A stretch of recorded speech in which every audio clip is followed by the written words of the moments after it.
Do RN, só TCM. A única internet originalmente potiguar que conecta o estado.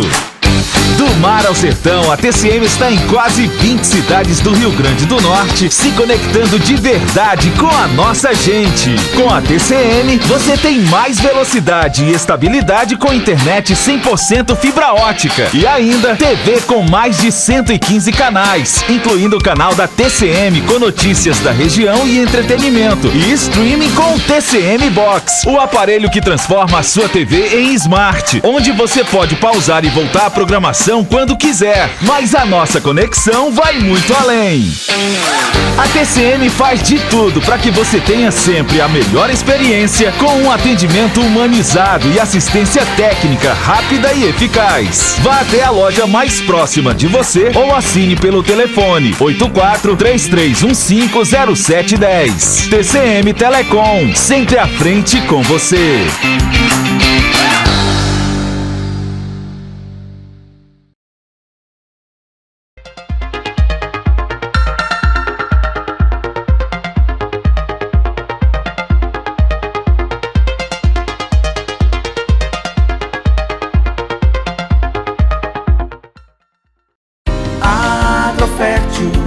Casa do homem do campo, que produz e colhe o que planta, onde o trator é um bom aliado e a terra semeada com modernidade e segurança. Agrofértil, distribuidor de sementes Top Seed, de pulverizadores Montana, implementos agrícolas e peças para tratores. Agrofértil, 20 anos plantando o futuro, colhendo o presente.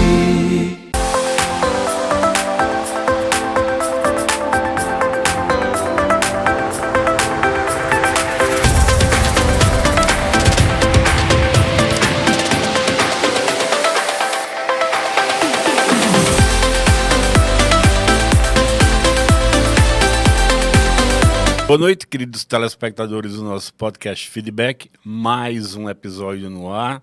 Sejam todos bem-vindos, hoje com um assunto bastante pulsante, né? A gente vai falar sobre justiça do trabalho. A justiça do trabalho é o palco onde se desenrolam as mais diversas histórias de trabalhadores e empregadores. É o lugar onde os direitos e deveres laborais ganham vida. É nesse cenário que os conflitos são resolvidos, os direitos resguardados e a justiça é buscada com fervor. Hoje, agora, nesse momento, vamos conversar sobre esse tão pulsante assunto com o Dr. Hamilton Vieira, sobrinho juiz do trabalho, que está aqui honrosamente para conversar conosco e tirar muitas dúvidas, chegaram muitas perguntas aqui e acho que é o momento que a gente tem, porque as pessoas, a gente só vai entender como é importante a gente ficar por dentro dos direitos que a gente tem quando a gente precisa desse direito, e às vezes é tarde demais, é tudo muito rápido. Então, aproveitem esse momento, o cara é muito bom, é professor da universidade aqui, da UERN aqui em Mossoró, né? É doutor em Direito, e é uma capacidade extremamente inteligente, capacitada. Eu tenho certeza que vocês vão gostar muito do nosso programa de hoje, doutor Hamilton. Não vou chamar o senhor de doutor, porque o senhor é meu amigo e meu irmão, maçom, mas Hamilton, boa noite, mais uma vez, muito obrigado. Eu acho que é a terceira ou quarta vez, né, que estamos conversando no podcast já, mais ou menos isso. Boa noite, Carlos, boa noite, telespectadores da nossa TV e do podcast Feedback, né? É sempre uma satisfação estar aqui, principalmente, né, discutindo essas questões que eu acho que, em verdade, isso se trata de um serviço de utilidade pública, vamos dizer assim, né? Que nós, na condição de integrantes do judiciário, integrantes do magistério jurídico, né, prestamos para a sociedade, que é conversar, dialogar sobre direito do trabalho, tirar algumas dúvidas, desfazer alguns mitos, não é? Eu acho que a atividade do judiciário e da universidade, né, ela, em algum momento, ela tem que ter uma proximidade com a população. E a participação em programas como esse seu, eu acho que cumpre essa finalidade. Eu já tive aqui uma outra vez, mas não falando sobre nenhum aspecto jurídico. Eu estava com o nosso amigo Frank Felizardo, falávamos sobre vinhos, que é uma outra paixão, né, que nós cultivamos. Eu acho que você esteve na FM 105. Exatamente. Foi a primeira vez que você participou. Isso, exatamente. Você esteve lá na FM. Já faz a gente vai completar 3 anos de programa, de feedback. Hamilton, é uma questão que todo mundo... As pessoas... Eu acho que muitas delas até sabem desse direito. A hora, talvez com medo de perder o emprego, de perder a oportunidade, elas se submetem a entrar numa empresa sem fazer exame admissional, sem assinar carteira, passa 5, 6 meses nessa situação. Quem está errado aí? É o empregado ou o empregador ou ambos? Olha, a lei... né, tem um comentarista esportivo, né, que se notabilizou por esse bordão. Diz, a regra é clara. Né? A regra é clara. Se alguém trabalha regido pela CLT em favor de alguém, ele não pode trabalhar um dia sem a carteira estar anotada. Certo. Tá? O resumo da ópera, estou sendo bem claro, é esse aí. Tá? Do ponto de vista essencialmente legal, tá? Não pode haver trabalho regido pela CLT, porque existem outras formas de trabalho, tá?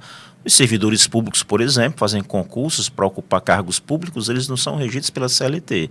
Então, ele não tem carteira assinada e tal. Exceto se ele trabalhar para uma empresa pública, né? Outros fazem ou contratos sociedade de economia mista.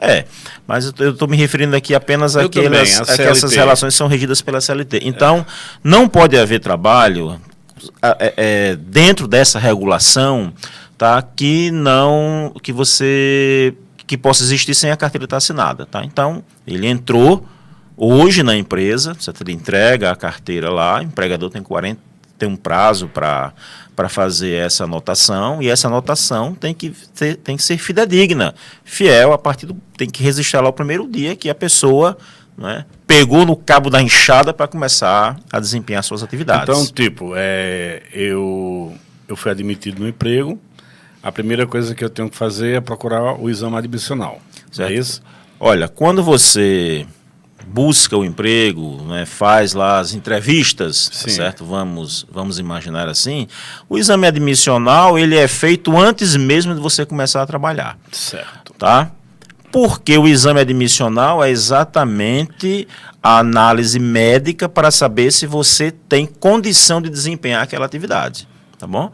Se, durante o exame admissional, detectar-se a existência de alguma patologia ou de algum problema que impeça você de trabalhar, de desempenhar aquela função, a contratação não deve nem seguir. Então, vamos imaginar que alguém se candidata a uma vaga de emprego que exija muita força física, mas durante o exame admissional detectou-se que ele tem algum problema ortopédico ou que não possa fazer, né, desempenhar essa atividade. Então, tem que ser dito para ele, olha, infelizmente, para essa função aqui que você está se candidatando, senão não tem como, é um imperativo médico, tá?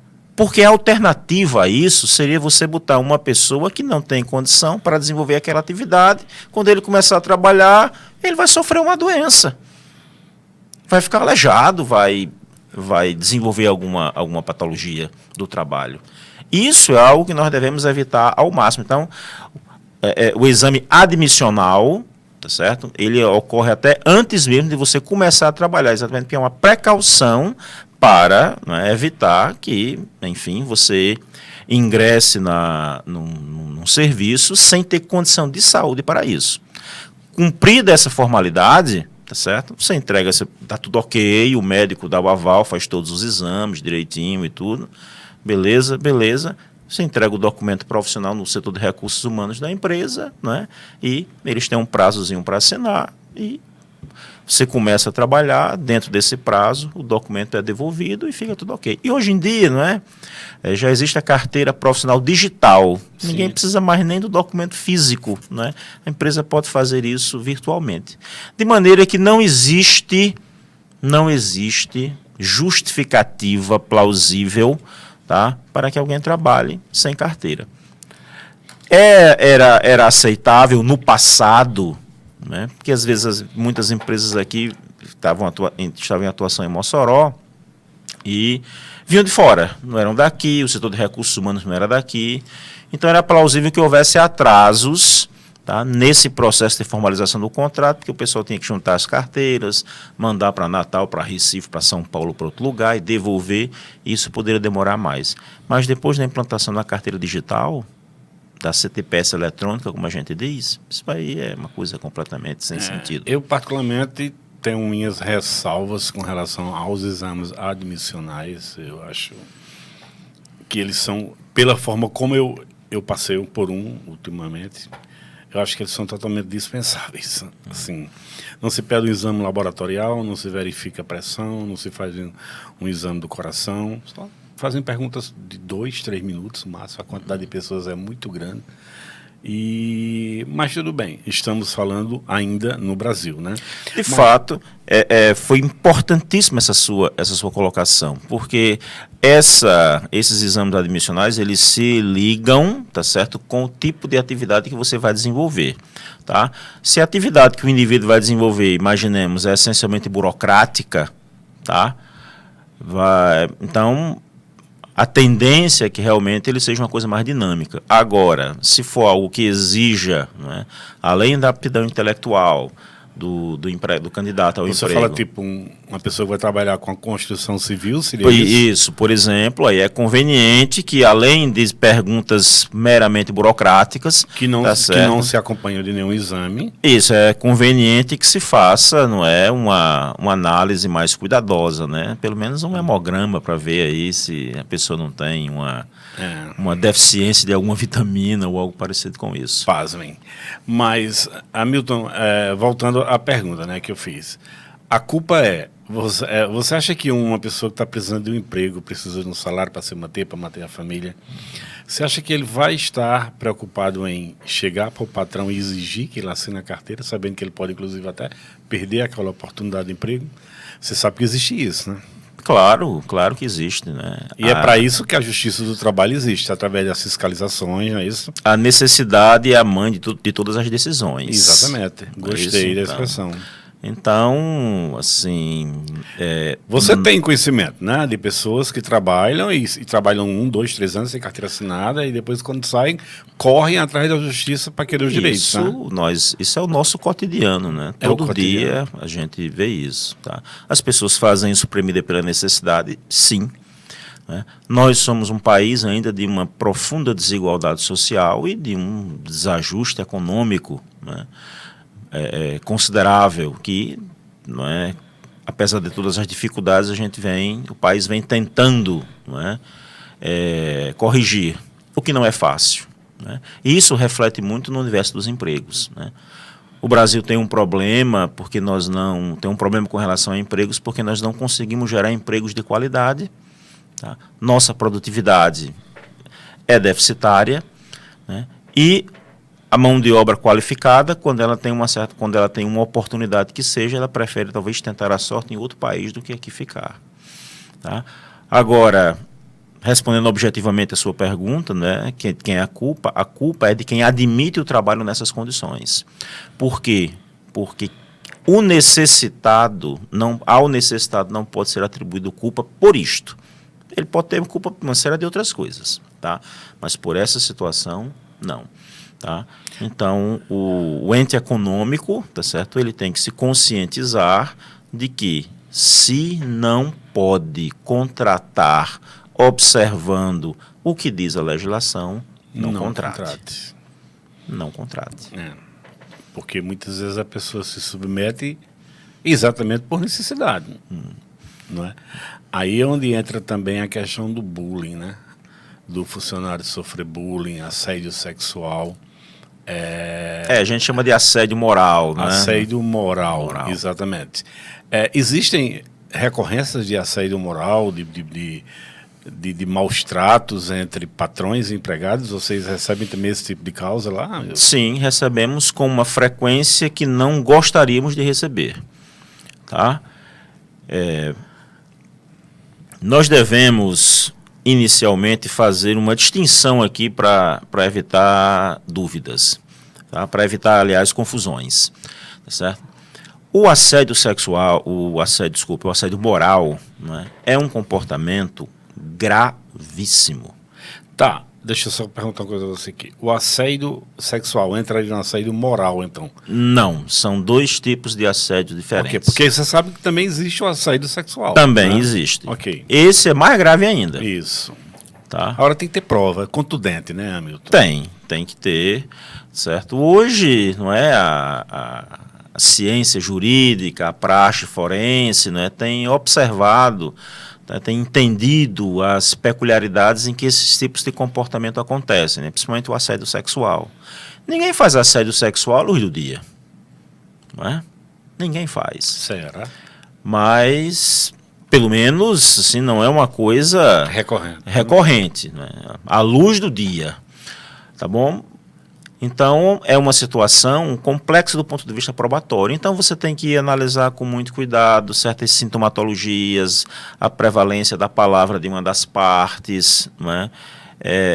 A literatura jurídica já está evoluindo, tá? Para isso daí, para observar uma série de circunstâncias, tá? No judiciário mesmo, a gente tem cursos, tá? Para juízes e servidores, para ter uma escuta ativa, tá? Em relação à vítima do assédio sexual, né? Esses predadores sexuais existem nos ambientes de trabalho, tá? E é algo que deve ser combatido com todo rigor, até porque isso, além de um delito trabalhista, isso é um crime, tá? Isso dá cadeia, certo? A gente não pode brincar com essas coisas, tá? Porque isso fere, tá certo, a mais intrínseca dignidade, tá certo, principalmente da mulher trabalhadora, né? Então, denúncias de assédio sexual no trabalho já chegou, tá certo, mas a gente não se vê, considerando a totalidade das demandas que a gente recebe, tá certo? Não é uma coisa corriqueira. Tá? Isso não significa que esse comportamento não exista, de maneira nenhuma. Existe muita subnotificação acerca disso, as pessoas têm muita vergonha, tá, de falar sobre isso. Até de se expor, né? Até Porque tem exatamente. várias pessoas no júri lá na hora, né? Esse tipo de ação a gente instrui em segredo, né? Uma ação muito melindrosa e delicada tal, demais, muito delicada. Mas é algo que ainda causa certa vergonha, né? Muita repulsa, e as pessoas realmente não querem, né? Você tem quanto tempo de juiz? 23 anos. O que é que ainda te assombra? O que é que ainda te assusta? O que é que ainda corta teu fígado quando você vê uma situação assim, diz, meu Deus, isso existe mesmo?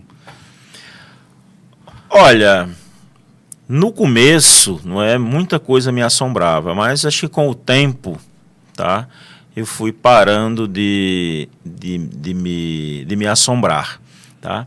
Você criando uma capa, né, protetora, sei lá, tem isso também, igual né? ao médico que vai se acostumando a fazer cirurgias, tá certo? Mas o que me causa um certo espanto, né, ainda me causa um certo espanto, é ver que em algumas situações, tá certo, nós ainda não conseguimos nos livrar da mentalidade escravocrata. Tá? Nós ainda não conseguimos nos livrar do legado da Casa Grande e da Senzala, porque tem muita gente que ainda emprega pessoas com essa visão, de que ainda está vivendo no tempo da Casa Grande e da Senzala. Certo? Porque veja, Carlos, existem certas discussões, existem certos problemas jurídicos, tá, que o direito do trabalho enfrenta, que são, assim, interpretações legais, né? Um funcionário de uma empresa pode pode achar que tem direito a uma gratificação porque fazia uma determinada tarefa, tá bom? Ninguém. Isso é uma discussão jurídica. Ele pode ter direito, como pode não ter. Vamos ver né, como as argumentações vão ser feitas. Mas imagine você, por exemplo, né, as notícias que a imprensa nos traz de que nacionalmente algumas pessoas de vez em quando são libertas porque trabalhavam em condições análogas à escravidão. Isso eu ainda me pergunto como é que em pleno século XXI a gente ainda vivencia situações como essa. Tá? Pessoas que não podem nem tomar um copo d'água. E pessoas com dotes, Então, né? Pessoas muito bem financeiramente. Você vê muito a imprensa noticia isso diuturnamente. Mas aqui em Mossoró existe isso? Aqui em Mossoró não é algo tão comum. Não é algo Mas já existiu. Comum. Mas já aconteceu casos na jurisdição, ou seja, nessa região aqui da cidade de Mossoró. Denúncias, tá certo? Já foram feitas, tá certo? Mas aí isso, às vezes, abre-se uma linha de investigação, o Ministério Público vai atrás, às vezes não é verdade, tá? Às vezes não tem consistência. Mas no estado do Rio Grande do Norte também já tivemos denúncias, mas a gente vê isso todo dia na imprensa, né? O que acontece aí no sul do Pará, com os bolivianos em São Paulo, né? Pessoas que são simplesmente exploradas aí, como se ainda nós estivéssemos... São verdadeiros cativeiros, né? Exatamente. Estourados, muitos costureiros, as pessoas que costuram para 25 de março, né? Para fazer roupas para ir. Ou seja, pessoas estão vivendo ainda no tempo da Casa Grande da Senzala. Isso ainda me espanta. A gente não conseguiu se livrar disso. Você acha que todo juiz ele tem que ter um pouco de psicólogo, de psicologia, ou se ele não tem, ele tem que entender um pouco, ele tem que ler um pouco? Porque, tipo assim, eu acho que o papel de vocês lá é, de alguma forma, interpretar a forma como aquelas pessoas estão passando no caso. Tem muita gente que mente, né? Tem muita gente que tem dons de atores, de atrizes, e você já tem, com seus 23 anos, você já tem um discernimento para entender quando o acusador e o acusado não está falando a verdade, você já tem aquela manha de jogar a teia para eles caírem, entrar em contradição, você já consegue fazer isso? Olha, cada caso é um caso, né? Cada caso é um caso e com o tempo, né, a experiência, às vezes, né, a gente detecta alguma coisa. Agora, quem vier aqui e dizer e afirmar categoricamente a você que tem o dom de saber se a pessoa está sendo sincera ou não, está mentindo. É difícil, né, Milton? Tá? Isso aí é um dom espiritual, tá certo? O dom de ler corações, tá certo? Então, os seres humanos normais não têm, tá certo, esse dom. Agora, existem certas técnicas, tá, que a gente vai analisando, não é? A coerência dos depoimentos, não é? Aquilo que a pessoa diz com aquilo que normalmente não acontece, né? Coisas da própria experiência em relação àquele tipo de atividade, processos outros que nós já apreciamos, porque assim, as condições de trabalho no Brasil, tá, eles variam muito de empresa para empresa, tá? Então, você está em um banco, por exemplo, ali você tem uma condição de trabalho. Tem uma agência vizinha, ali é outra condição de trabalho, tá? Agora, dentro da empresa, você não tem uma oscilação muito grande nas condições, tá, de trabalho. Então, você não pode ter um indivíduo numa empresa que bom, isso é possível, mas não é assim comum, não é? Em que a condição dele era tão diferente de todos os outros, né? Então, quando você já instrui várias vezes, tá certo, demandas de um empregador específico, né, você já sabe mais ou menos o que é a atividade, como a empresa se organiza e tal, né? Aí aparece uma coisa completamente diferente, certo? Aí a gente ficamos atentos, tá? Tanto para que aquilo seja uma inverdade, como para aquilo ser uma verdade, tá? A gente só vai, né, investigar mais, tá? E sobre o fato de na formação do juiz ele ter, certo, uma aptidão para psicólogo, né? Nós, e aliás eu digo nós aqui, não só apenas o juiz, mas a comunidade jurídica como um todo, e aí eu incluo advogados, promotores, né? Nós trabalhamos com generalidades, né? Nós não podemos nos limitar apenas ao conhecimento jurídico.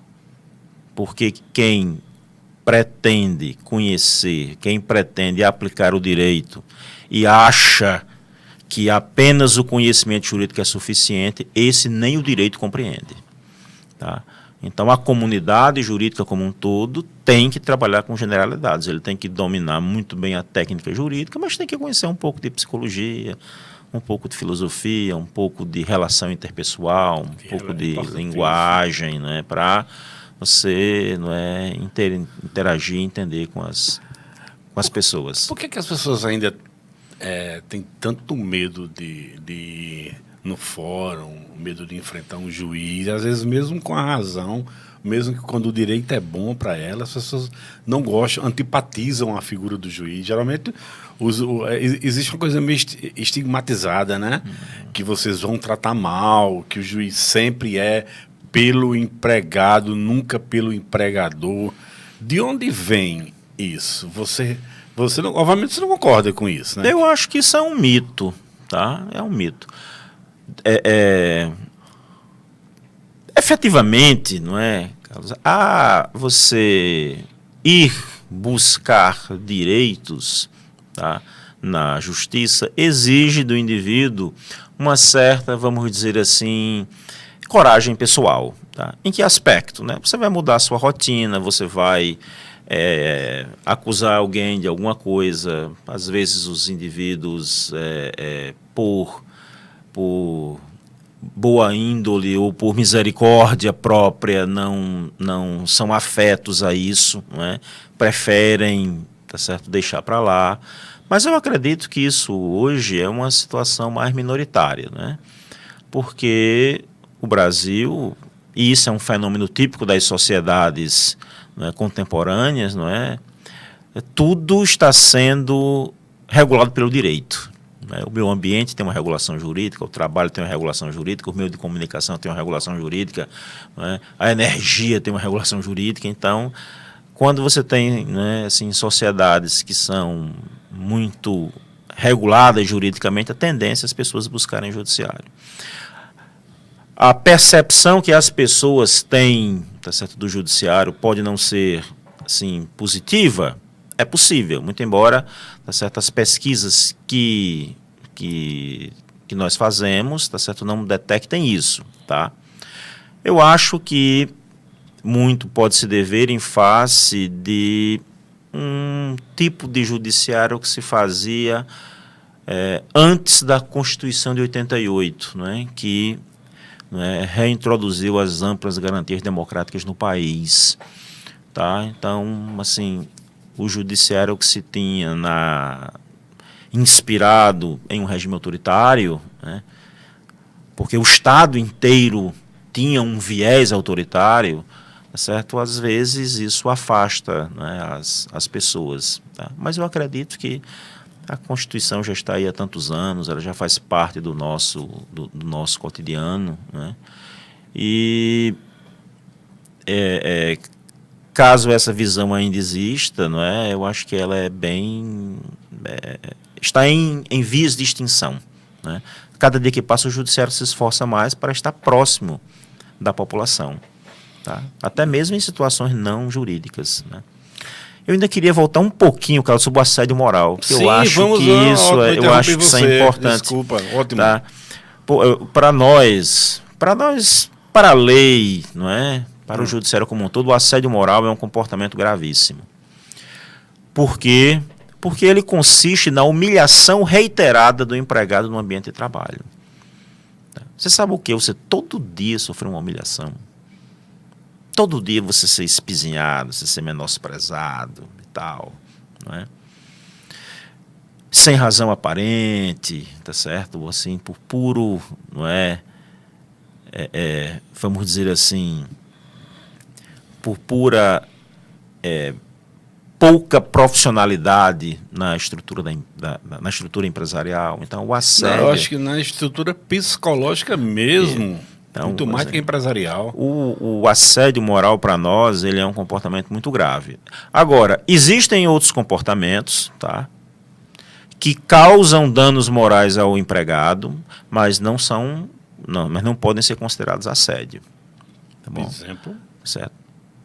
Então, são as críticas que você recebe. Porque, veja, se você é contratado para trabalhar para alguém, tá? A gente, pessoal, a gente não nasce sabendo, né? Nós não somos a ciência infusa. Então, muitas coisas a gente aprende no próprio cotidiano. Às vezes a gente acerta, às vezes a gente erra. Quando a gente erra, nós temos que ser chamados a atenção. Tá? Então, ser chamado a atenção não é um problema. Agora, a forma como você é chamado a atenção, esse é um problema. Tá? Então, uma instituição profissional, quando o funcionário erra, chama ele: olha, meu filho, você errou porque era para fazer assim e você fez desse jeito. Tá? Não erre mais. Tá? E de preferência num espaço reservado.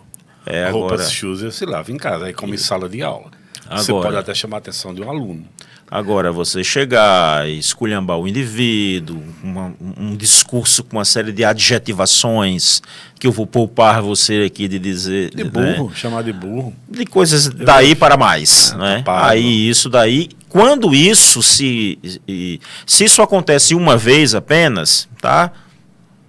É algo que enseja dano moral. Mas você ainda não qualifica de assédio, porque só aconteceu uma vez. Agora, diuturnamente, aí a prática assediante se consolida. Agora, essas criaturas que costumam fazer essas práticas assediantes, elas têm que entender que hoje existe um dispositivo chamado de celular que pode gravar, né? Gravar, filmar e vale como prova. Chega lá para você, gravações, filmagens, ou não tão costumeiramente? Não, chegam sim. Conversas em aplicativos de mensagens, né? Enfim, isso não é uma exclusividade da Justiça do Trabalho, né? Todos os ramos do judiciário recebem provas, tá certo, através desses Agora, da mesma forma aparelhos. como nós temos empregadores que podem ser relapso, que não correspondem como deveria corresponder ao seu título de empregador, tem também os empregados que não são profissionais, que são irresponsáveis, que chegam atrasados. O que fazer com um funcionário que chega na empresa embriagado, Hamilton?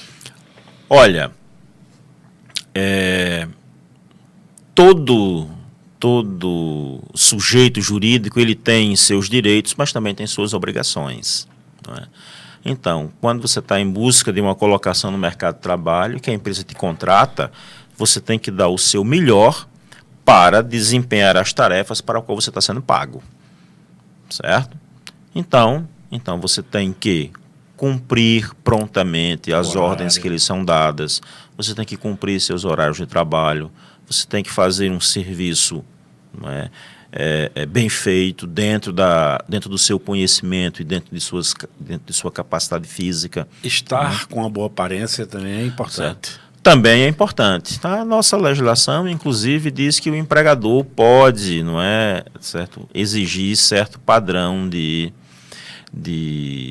vestimenta, não é? Porque tem muitas empresas, não é, que que fornecem até o uniforme, né? Isso, fardamentos com os logotipos das empresas ou de parcerias comerciais, tal.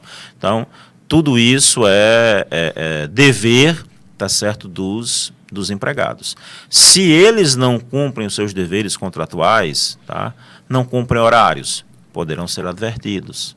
Se reincidirem, poderão ser suspensos. E se não se corrigirem, podem ser demitidos por justa causa. Tá? Em relação à aparência, tá, eu só quero fazer um pequeno registro, tá certo?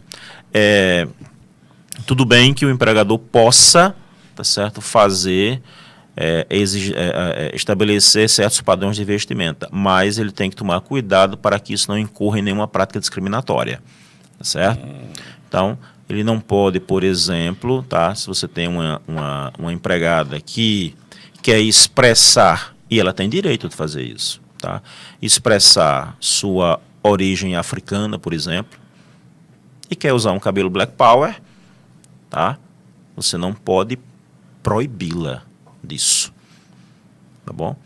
A não ser, é claro, que haja uma justificativa objetiva para isso. Então, vamos imaginar que ela trabalha na indústria farmacêutica ou com manipulação de alimentos, tá? Então, você tem que estar em um ambiente estéril, então tem que usar touca, tem que usar máscara, tem que usar luva e tudo mais, entendeu? Então, Aí, para esses ambientes controlados, aí as exigências são até exigências da vigilância sanitária, não é nem do empregador, tá bom? Agora, você não pode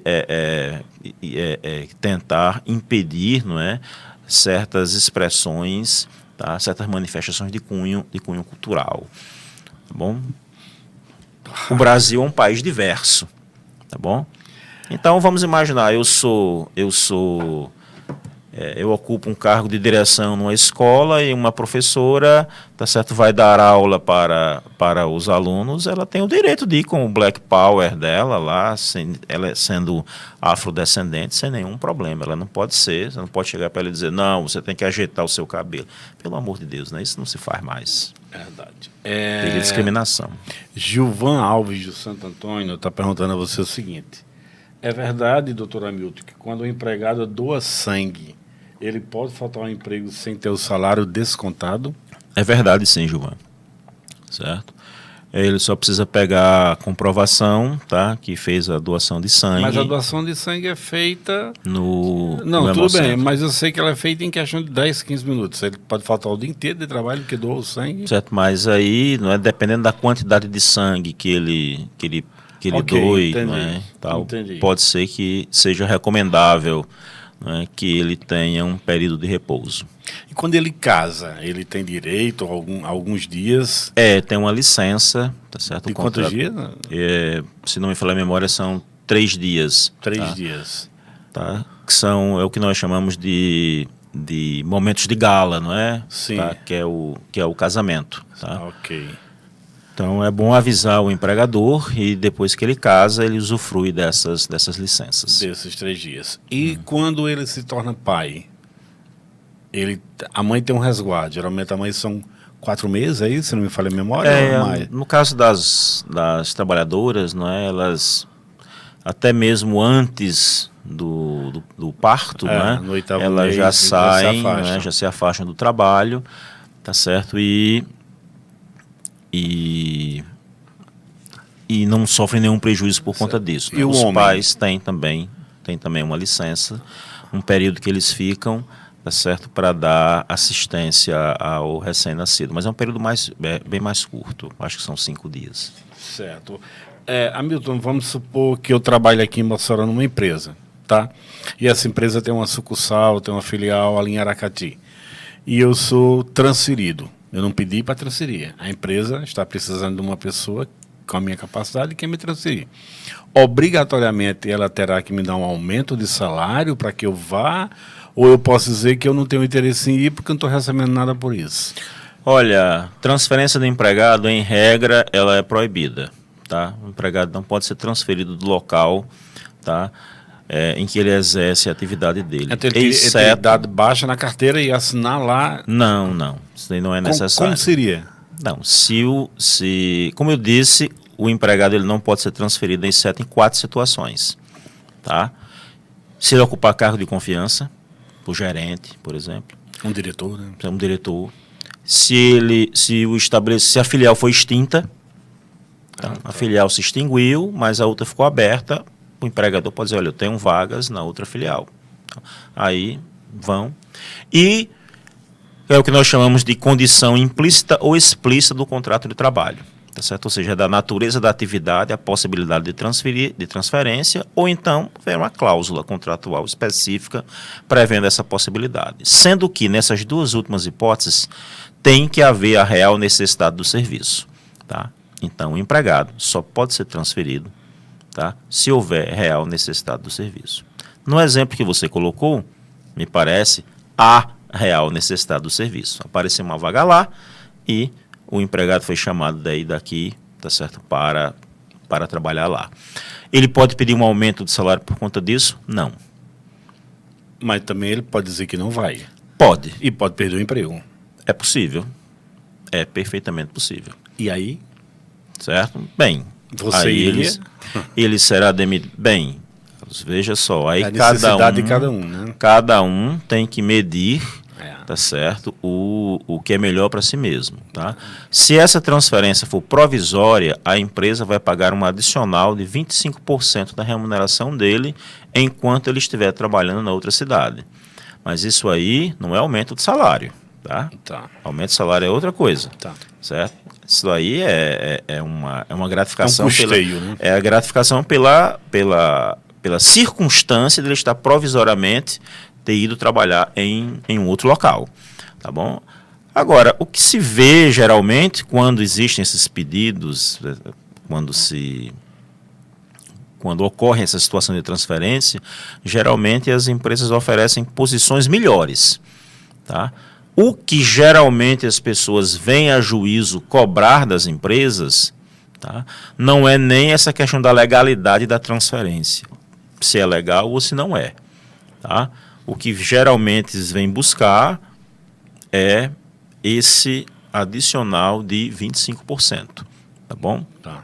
Porque esse adicional só é pago, né? Esse adicional de transferência só é pago se a transferência for provisória. Se for definitiva, nem isso ele recebe. Tá certo. Bom, Antônio Freire do Bom Pastor, doutor Hamilton, qual a diferença entre insalubridade e periculosidade? Olha, Antônio, a insalubridade, tá? Ela é paga quando você está trabalhando em um ambiente, tá? Onde há um agente prejudicial à sua saúde. Quem diz que agente é esse é o Ministério do Trabalho. Diz qual é o agente, diz a quantidade que esse agente... Posto de gasolina, por exemplo. Tá certo? Aí é periculosidade.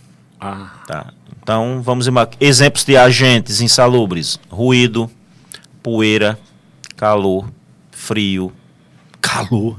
certo? Mossoró é complicado, né? Em ambientes...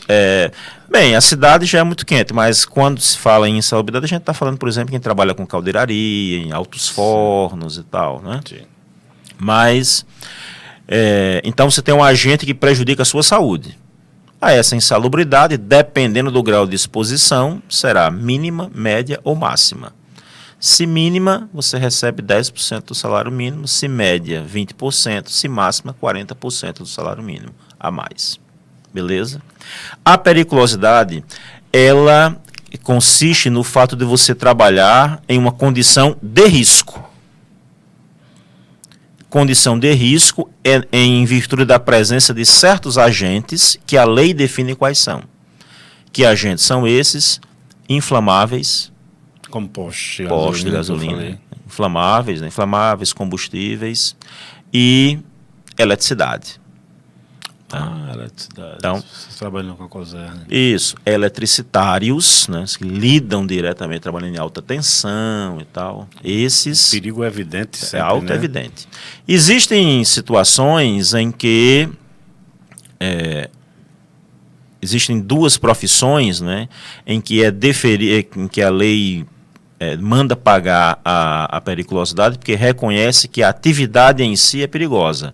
Então aqui não se trata nem da presença de um agente, mas é a atividade em si, que são os motoboys, né? Pessoal que faz entrega e tal, né? Você, Carlos, que conhece muito bem São Paulo, né, conhece a loucura do que é andar de moto numa cidade daquela.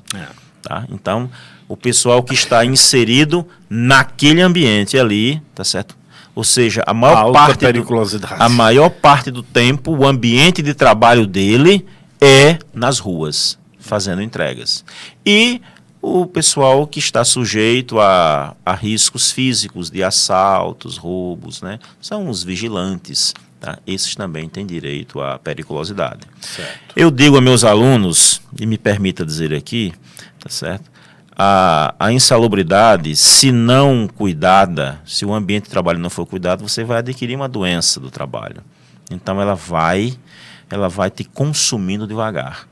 A periculosidade não, né? Se o sinistro se efetivar, ele consome você por completo, né? Por isso que você recebe uma remuneração padeiro, maior. aquele que faz a massa do pão, que ele pode perder o braço naquelas máquinas ali, também seria periculosidade.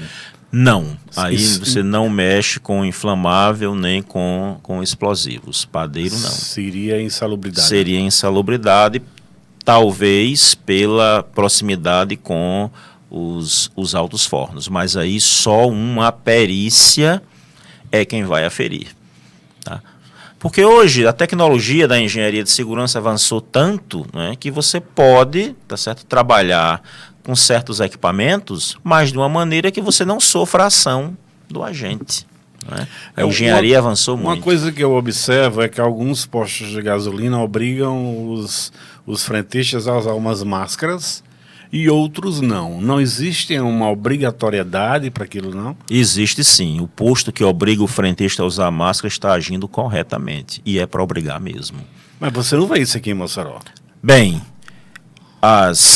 os equipamentos de proteção individual, tá certo? Eles devem ser fornecidos em quantidade e qualidade para os empregados. Tá? Mas o empregado pode ter a opção de querer ou não querer usar? Não tem opção. Ele tem que usar. Tem que usar. A partir do momento que ele vai abastecer o carro, ele tem que botar a máscara. Exatamente. Se o equipamento foi fornecido pelo empregador, ele tem que usar. Agora, o empregador tem que fiscalizar o uso, né? Certo. Não é só entregar e deixar por isso mesmo. Agora, o fato dele usar vai fazer com que ele não receba esse adicional de 10, 20, 30%? Pode sim. Pode sim. O equipamento pode neutralizar, tá certo, a ação do agente. E, Carlos, é isso que se quer. Tá? Certo. O que a lei quer é que as pessoas vão trabalhar com saúde e voltem para casa com saúde. Ninguém quer que você vá trabalhar saudável e fique respirando aquele bafo do combustível que tem benzeno e que você pode pegar um câncer por conta disso. Tá? E voltar para casa com câncer. A lei não quer isso, não. A lei quer que todo mundo vá trabalhar saudável e volte saudável. Então, deixa só para me entender aqui, já pegando um ganchozinho na pergunta de Antônio Freire. É possível o recebimento do adicional de periculosidade e insalubridade ao mesmo tempo? Por exemplo, quem trabalha no posto de gasolina está exposto ao calor de meio-dia, 1 hora em ponto, porque não são climatizados, obviamente o espaço é aberto, e ao mesmo tempo, como você falou aí, absorvendo os odores, né? E aí, ele pode receber ambos ao mesmo tempo? Não, a lei não permite. Ou é um ou outro. Tá? E veja, você recebe a insalubridade decorrente de calor, não é o calor ambiente. Isso daí o empregador não pode controlar. Ah, tá. Não é o calor ambiente, você Não. fala, tipo, é um calor de, esqueci o nome, onde faz tijolos. Qual Isso, o nome? um forno, né, uma caldeiraria. Uma caldeiraria. Certo? Faz O queijo, manteigas. O empregador não tem como controlar o ar atmosférico. Certo. Aí você vai se você quiser. Entendeu? Enfim, é um trabalho feito a céu aberto, né? Aí, se o empregador for um cara esperto, ele tem como não pagar? Porque muitas vezes o empregado não entende disso, né? Não entende o que é. E aí, como é que faz? Ele obrigatoriamente ele tem que repassar para o funcionário, aí você vai receber um adicional de periculosidade de 30%, tal. Mas, de repente, ele não quer pagar, ele não tem interesse. E isso acontece. Isso acontece porque Acontece todo dia. Mas nos interiores, que eu sou do interior, e eu sei que acontece. E aí fica por isso mesmo. Acontece todo dia. Quem se sentir prejudicado, procura um advogado, abre uma ação trabalhista, a gente manda periciar o ambiente. Se comprovar a condição insalubre ou perigosa, a gente manda efetuar o pagamento.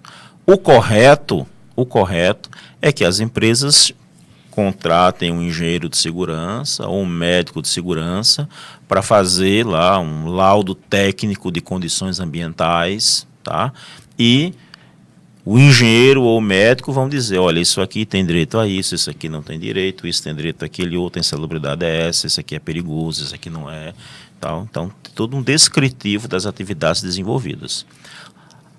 Todos fazem? Não. Todos deveriam fazer? Sim. Muito embora a lei não obrigue que todos façam, é só a partir de um certo quantitativo de funcionários. Mas isso aí é o mínimo, né? A Maria da Boa Vista, ela não está nem perguntando, ela está relatando que no último emprego que ela teve, ela foi demitida e ela estava com 4 meses de gravidez e nem ela sabia que ela estava grávida. E no final ela pergunta assim, eu poderia ter ido atrás para ser recontratada? Poderia ter pleiteado a reintegração, né? Porque a empregada gestante ela tem garantia de emprego. Até quando ela voltar da gestação, né? Tiver o bebê, passa seus 4, 5 meses de resguarde, volta para o trabalho, ali ela pode ser demitida. Ali ela vai ser a gestante, né, a empregada gestante, ela não pode ser demitida. Às vezes isso acontece, talvez seja o caso dela, né? O empregador não sabia que ela estava grávida. Nem ela sabia que estava grávida. Nem ela sabia. Mas ela, ao tomar conhecimento do fato, deveria ter retornado à empresa e avisado que estava grávida. E ela teria o direito de ser recontratada. Teria o direito de ser reintegrada. É como se aquela demissão não tivesse acontecido. E veja, isso aí independe do conhecimento do empregador, tá? A garantia de emprego é um fato objetivo. Ele ocorreu, a pessoa tem o direito de ser mantida no... Certo. E se a mulher está em período de experiência? São 3 meses, né? O período de experiência. E ela descobre que está grávida. Neste caso, ela será contratada ou ela será dispensada? Olha, isso aí, a jurisprudência mudou em relação a esse fenômeno, tá? Antigamente, como era um contrato por tempo determinado, quando chegava o tempo, ela poderia ser desligada normalmente. Ou não. Tá? Se tivesse de acordo com as normas da empresa, certo. Ficaria. Mas hoje, tá, se entende que mesmo sendo um contrato por tempo determinado, como é o caso da experiência, se ela engravidou, tá, a garantia de emprego deve ser respeitada. Ela só vai poder ser desligada depois que a gravidez terminar. Ou seja, eu sou empregador. O que é que eu tenho que fazer? Eu tenho que, antes que receber o meu funcionário, eu tenho que pedir que ele faça o exame admissional, eu assino a carteira, eu tenho que ter um livro de ponto, um ponto eletrônico. Exatamente. Né? Eu tenho que pagar a hora extra caso ele passe, não é isso? Sim. O que mais? Quais são os deveres os direitos, aliás, os deveres, né, do empregador. Bem, você tem que cumprir as normas de contratação, né? Fazer esses exames, assinar a carteira, você tem que controlar o horário de trabalho de seus funcionários de maneira fidedigna,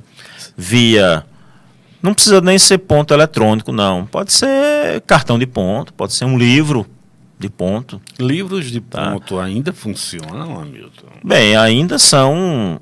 Podem ser falsificados, né? Podem sim. É por isso que eu estou dizendo, você tem que controlar com registros fidedignos. Tá? Se o que botar no livro de ponto for verdade, é válido, tá, perante a justiça. O grande problema é que registro de frequência no Brasil é o documento mais sem credibilidade que existe. Porque aqui em Mossoró o pessoal bate o ponto de 5 horas da tarde dizendo que saiu do trabalho e continua trabalhando. Quem é que não sabe que isso acontece aqui? É só quem não mora aqui, ou quem não sai de casa. Tá? Aí achar que a justiça não vai saber disso também? Rapaz, nós do judiciário, a gente come aqui, a gente faz compras aqui, entendeu? A gente anda. Tá? Isso diariamente a gente vê isso. Bate o ponto, tá? E fica lá trabalhando. Entendeu?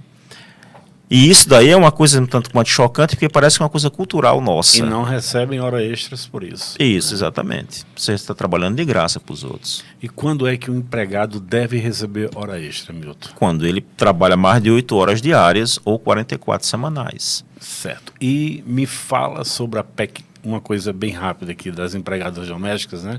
Que elas conseguiram. Agora elas também, igual às outras pessoas que não são empregados domésticos, são regidos pela CLT. E a minha esposa, vamos supor, é uma empregada doméstica. Ela trabalha numa casa, ela tem direito a 1 hora de repouso, não é isso? Aí ela trabalha 4 horas, 1 hora de repouso. Essa hora de repouso pode ser no ambiente de trabalho dela? Pode, não há nenhum problema. Desde que ela repouse, não há nenhum problema.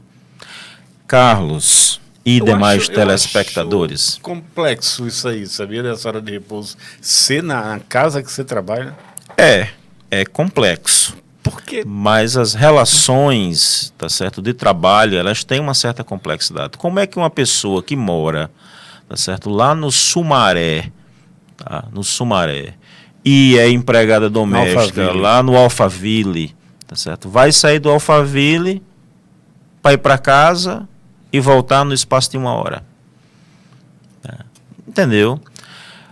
O problema, tá certo? A lei é muito clara. O que a lei quer é que o empregado tenha o repouso. O que a lei determina é que ele usufrua do repouso. Mas como é que ele pode provar que ele não conseguiu usufruir do repouso? Bem, é para complexo isso. É para isso que existe os controles de frequência. Você bate o ponto direitinho, de tal hora até tal hora, dá aquele intervalo, bate e retorna. Tá? Por isso que eu digo que esses registros eles têm que ser fidedignos. Tá? Tem que ser verdadeiros. Que infelizmente a gente não vê isso aqui com muita frequência. Tá? O que mais vê é registro o ponto está registrado que o empregado teve o intervalo quando ele não teve. Pois é. Ou o empregado está na hora do intervalo do almoço lanchando e o gerente da loja chamando, tangendo o pessoal para voltar para vir trabalhar. Tá certo? Aí É uma situação dramática. É incontrolável, né? Assim, Tá. já é um vício, parece que não tem jeito mais. Porque eu conheço a história de empregadores que já foram várias vezes para a justiça, mas continuam com os mesmos vícios e parece que não vão Exatamente. Você conhece caso, né? Tipo assim, olha pro cara desde novo aqui, não tem? Olha, eu acho que é isso que eu retomo o meu argumento inicial, né, sobre aquilo que me surpreende, né? A gente ainda não entendeu que o tempo da Casa Grande e da senzala acabou. O que o empregado vende para o empregador, meus amigos, é o tempo dele. Certo? Você está pagando pelo tempo. Certo? Ele tem o tempo de trabalhar e também tem o tempo dele ter aquele repousozinho lá e tal, etc. Tá? Você, Carlos, é uma pessoa viajada, você já conheceu o mundo inteiro. Tá? Vá para uma grande cidade na Europa, tá certo? Para você ver se o empregado não tem o repouso dele. Certo? Se não chega naquela horinha do almoço, tá? Por menor que seja. Tá? Por menor que seja esse tempo. Aqui a gente pode discutir, 1 hora é muito tempo, é pouco tempo. Bem, eu só faço cumprir a lei, eu não faço a lei. Tá? Mas se você for para qualquer lugar do mundo, ele tem aquele intervalozinho, tá certo? Para ele ir comer o sanduíche dele, mesmo que seja comer em pé, mas ninguém atrapalha ele nesse momento. Ninguém fica tangendo ele para voltar para o trabalho. Olhe nas grandes cidades do mundo. Por que aqui a gente não consegue fazer isso? Por que a gente não consegue respeitar o direito das pessoas terem um final de semana?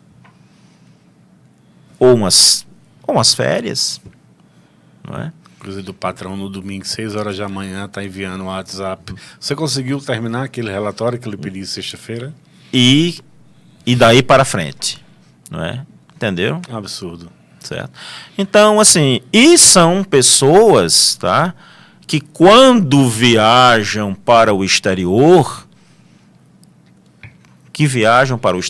acham aquela realidade linda e queria que tudo que viu lá se aplique aqui no Brasil, mas nem ele age de maneira a que essa realidade, tá certo, aconteça, não é? Quando vai para a Europa, não fura nenhuma fila. Quando chega aqui, fura na fila direto. Tá entendendo? Então, assim, a gente tem que também fazer um pouco de autocrítica, tá? Entender que nós temos uma legislação, ela deve ser cumprida. A nossa legislação é perfeita? Não, não é perfeita porque é um produto humano. É um produto de uma época, tá? É razoável que periodicamente se discuta os efeitos dela, ela pode ser aperfeiçoada? Claro que pode. Tá? Agora a gente tem que fazer isso de maneira transparente, de maneira clara. Não é? Hoje nós estamos entrando, gente, na economia digital, a economia 4.0, a economia do conhecimento, tá? Em que a nossa remuneração vai estar ligada ao conhecimento que a gente tem. E nós temos uma educação de qualidade sofrível, nós não estamos preparando a nossa força de trabalho para os desafios do futuro, tá? E a gente está se limitando a fazer as mesmas coisas do mesmo jeito, desobedecendo, descumprindo as mínimas regulações e só reclamando. Hamilton, você é juiz, você é professor da universidade estadual, né? Uhum. Você é esposo, você é pai, você é maçom, que por acaso você é o grão-mestre adjunto da Glerna, grande loja do estado do Rio Grande do Norte.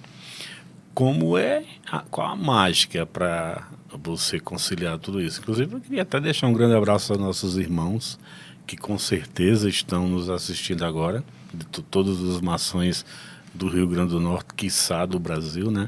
Em particular, nossa loja, que é a Jacques Demoulet, que em nome do nosso venerável mestre Lucas, eu queria abraçar todos os nossos irmãos e as demais lojas aqui em Mossoró. Mossoró é uma cidade farta de maçonaria, de loja maçônica, que bom que seja, que venham mais, né?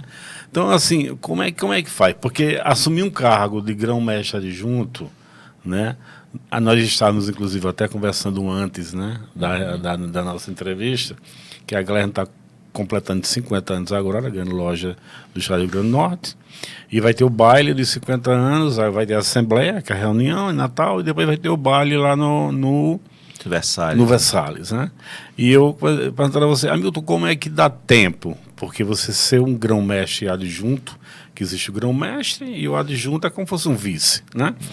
E você tem que visitar as lojas em todo o Rio Grande do Norte, no estado, dar aula, corrigir prova, preparar a aula, mesmo com sua sapiência, capacidade, mas tem que preparar a aula. E ser pai, e ainda vai bater balto, tomar essa cervejinha. Como é que você consegue trabalhar esses seus horários, Hamilton?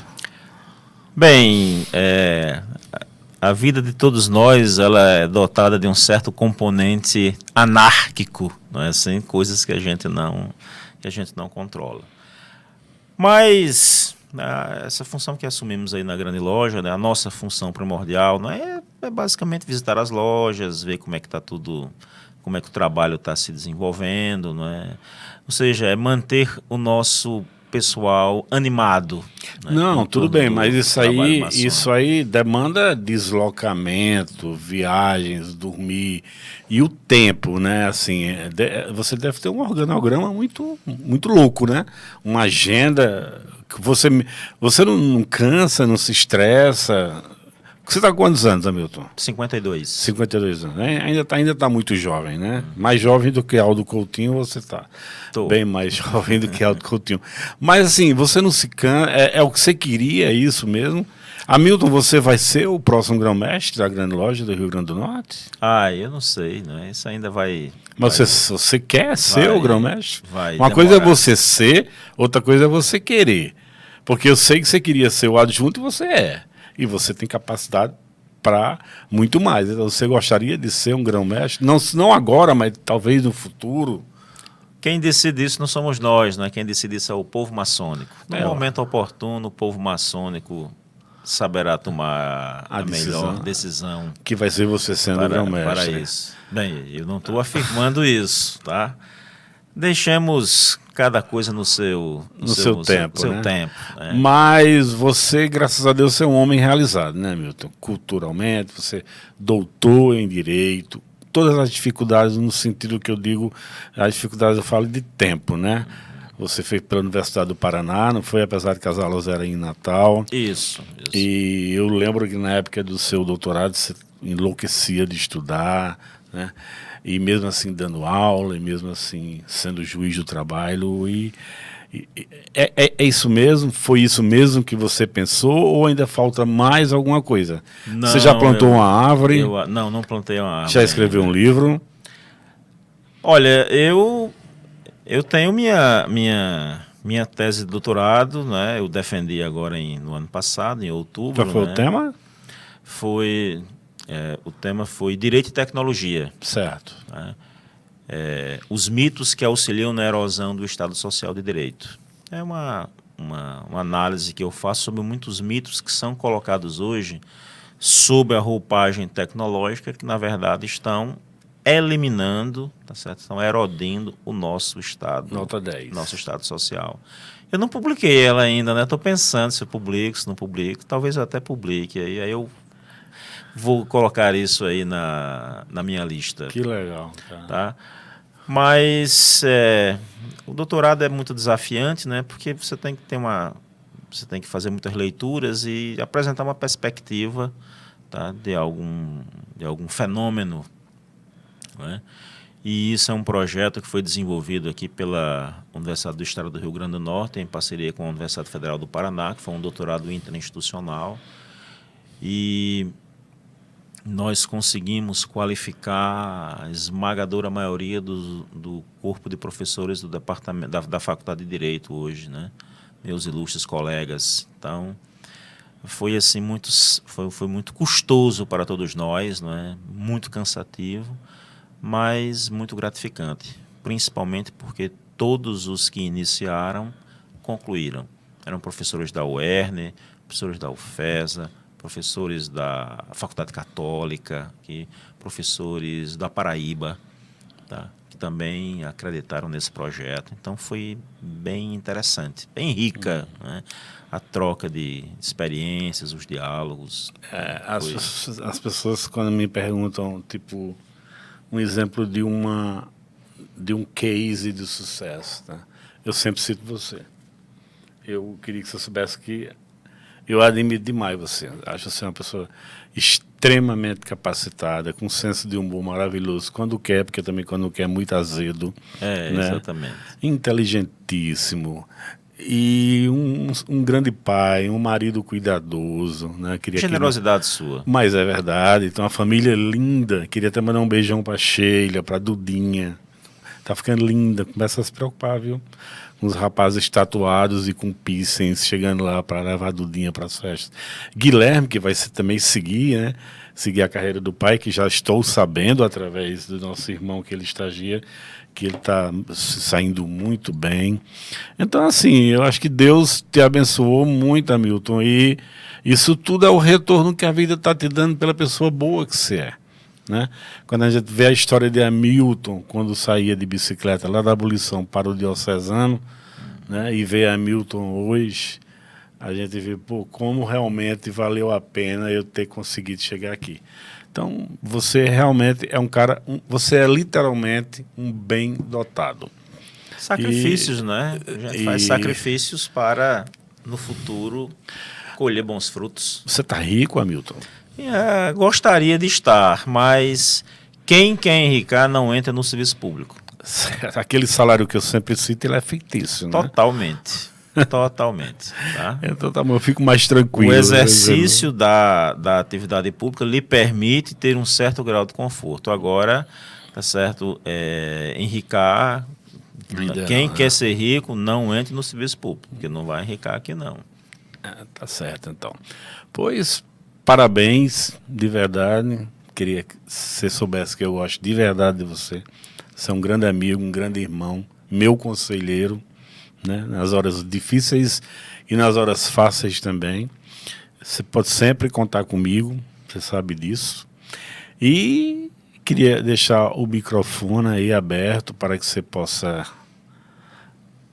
Nós tínhamos, pessoal, muita coisa para falar. Você não tem ideia como eu li, como eu preparei, como eu fiz perguntas, como eu recebi perguntas aqui pelo WhatsApp, pelo e-mail. Mas, assim, o tempo...